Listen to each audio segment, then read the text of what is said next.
one of the things that have changed since COVID started was the increased need of food for our patients. Patients were reporting much more food insecurity than before. And just a brief explanation of what food insecurity is. It is basically when a patient or a person is reporting that they do not have enough food to access a meal on a day-to-day basis. So that is food insecurity.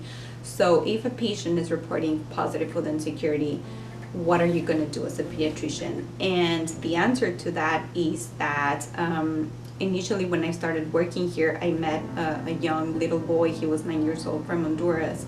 And screening about food insecurity, he mentioned that the last time he ate something was 2 days ago.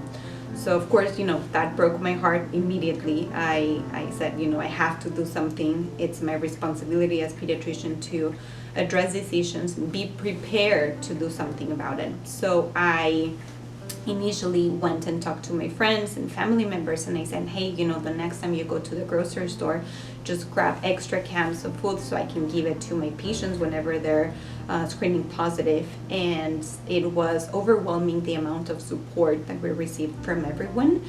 And it started very small, but then it grew more and more people got interested about this, because no child in this world deserves to go hungry at night and should go hungry at night. So we reached out to the Houston Food Bank, and they agreed to donate us 60 boxes of food per week, which is amazing.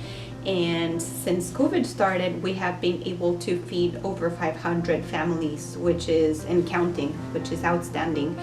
We also ought to mention we have 2 community gardens where patients can go and plant different fruits and veggies and seasons that they can go later on and harvest. And that's also important, because food insecurity is very highly tied with obesity, because fatty food and fast food tends to be cheaper than healthy food. So parents tend to feed whatever they can to their children to avoid them going hungry.